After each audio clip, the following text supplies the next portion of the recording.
It's been a while since I've provided insightful commentary on some Identity 5 characters. So, for that, my bad. No! Yes, Daddy. Sometimes my ideas or my mood hit a wall, much like your average Survivor rank matches after hitting Tier 5. You know, that magical place where progress is more of a myth than Bigfoot. Anyway, let's wrap up this wild ride of assist-type characters today. I've already covered 8 out of 13 in my previous videos, so now it's time to tackle the rest. Embalmer, Forward, Wildling, Batter, and Cowboy. Buckle up! This is your broadcaster, Selmina, signing in.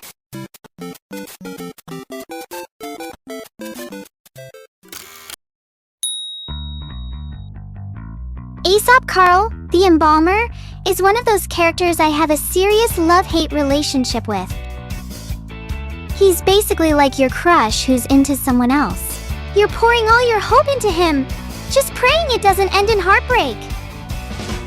First off, I love Aesop because he can turn a loss into a tie, or even a win, thanks to that coffin.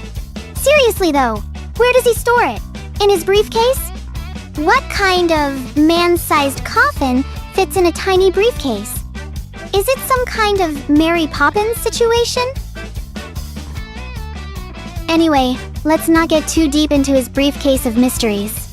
There have been plenty of times when an Embalmer has saved me at the last second, reviving me right outside the gate like a late-night superhero. And for that, I'm forever grateful. But there's the flip side. The number of times Embalmers have revived someone I was literally 2 steps away from rescuing. Oh God, I can't even. My life, already teetering on the edge of despair, becomes a full-on tragedy. Like, come on, Embalmer. I sent the rescue message. I didn't mess up, and I'm right there, ready to rescue.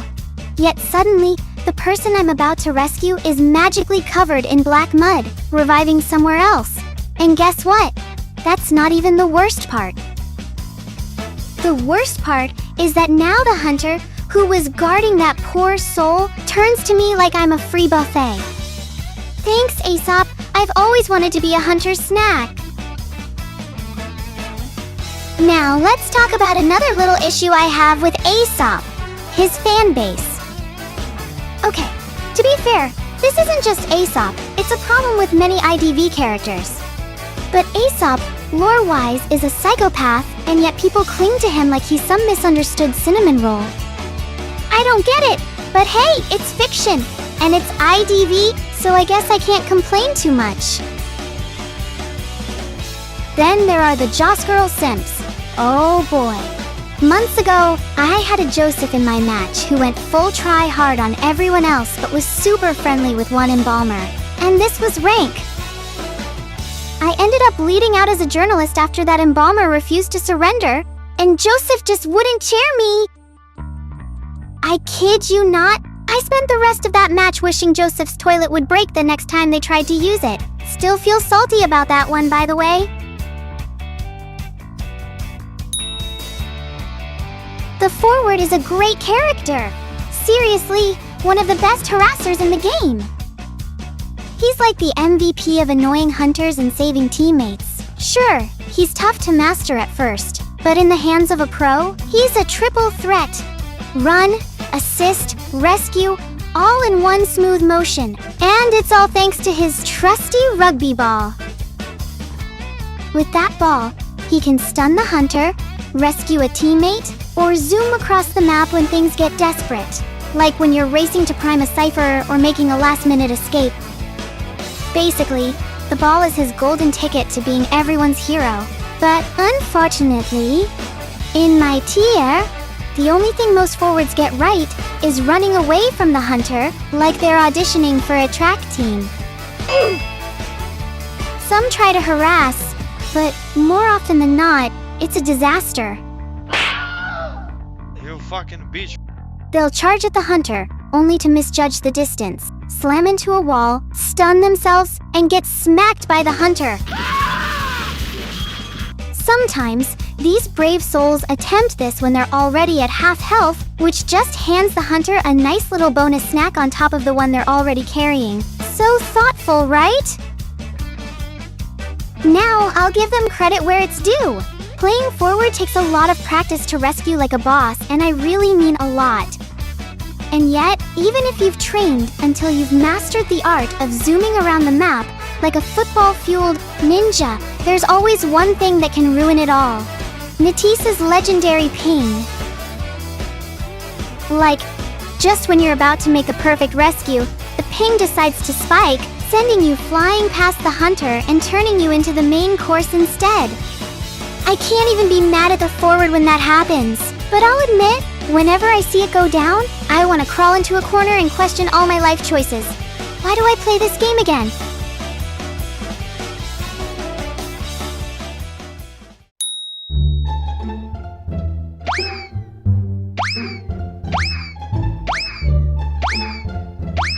Stop! The Batter. Another love-hate relationship character for me.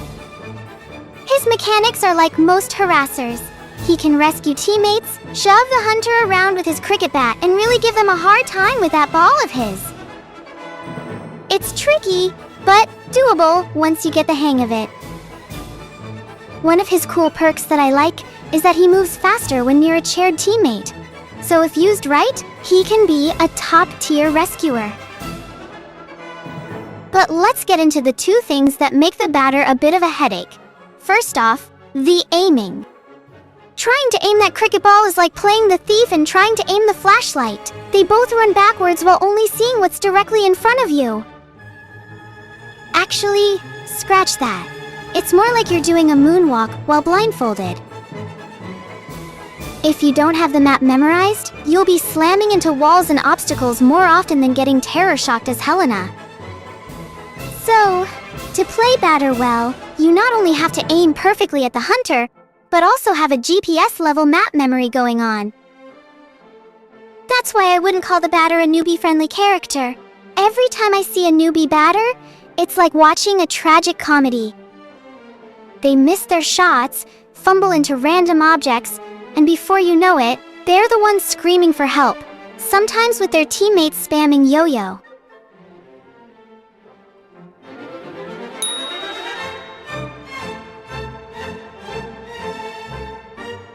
Charge!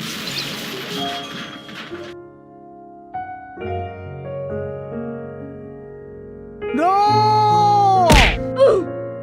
The Wildling is kinda like the forward's cousin, except for one major difference.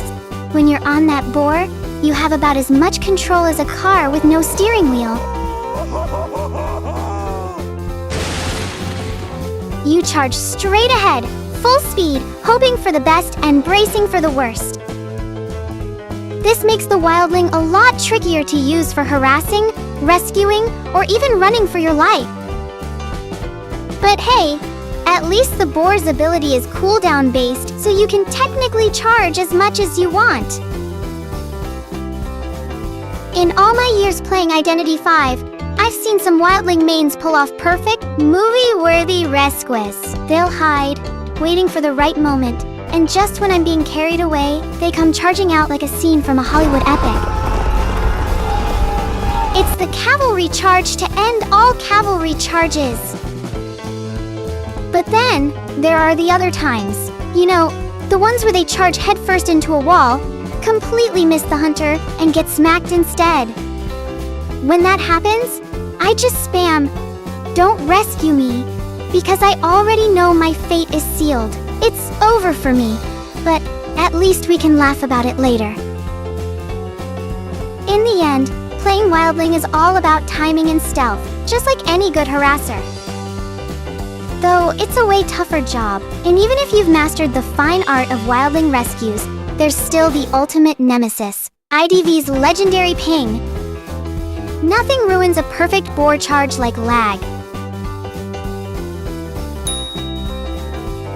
Before the nerf, Cowboy was like every hunter's nightmare because he could pull off practically unlimited rescues, Nozwet. One of the best parts about Cowboy back then was that he could snag a survivor right out of the hunter's hands and carry them away like some Wild West hero. But now, thanks to the nerf, it's not as magical. Instead of rescuing and giving the survivor a half health bar, they're still injured after the lasso rescue. Talk about a downgrade! Mastering Cowboy's ability is no easy task either. Just like Batter, he relies on good aim, and pulling off a rescue with that lasso can feel like threading a needle at 20 paces. If you miss, well, congrats, you've just wasted the best part of your kit. Sure, Cowboy can decode faster when there are female characters nearby, but how often do you see a cowboy sticking around to decode? They're usually busy swinging that lasso for rescue attempts before the hunter even makes it to the chair. Now, here's where the trouble starts. Poor aiming. If you've got good ping and the skills to match, a pro cowboy can save the whole team, rescuing one survivor after another, like some kind of rodeo superstar. They can even carry the dead weight of the team by timing their lasso perfectly as the hunter's carrying them. But to pull this off, you need two things: hours of practice and decent ping, the latter of which is what the Identity 5 gods are not always willing to give. Sometimes, when the cowboy messed up, it's not even his fault. It's his teammates can be just as guilty. Picture this. You're lining up the perfect lasso rescue, only for the little girl to casually stroll through your line of sight at the worst possible moment. Instead of grabbing your teammate, you've now snatched a little girl who's looking confused while you scream internally. If a cowboy isn't feeling particularly patient, they might just hand that little brat as an offering. And speaking of offerings, cowboys can be quite, well, useful when you're in a salty mood. Say there's that one teammate who's been spamming yo-yo too many times or just plain annoyed you. They get chaired, you swoop in, rescue them with your lasso, and then, oops, drop them right in front of the hunter. One more hit for them, and you've got yourself some passive-aggressive satisfaction. Thank you. Pizza delivery. What? Well, that wraps up the rest of the assist characters and all their glorious chaotic quirks. If you've got your own spicy takes on these characters, I'm all ears, because even though I've crossed paths with them more times than I can count, I rarely play them myself. So, feel free to drop your comments, rants, or maybe even a rescue gone wrong story below. This is your broadcaster, Silmina, signing off. Catch you next time, folks!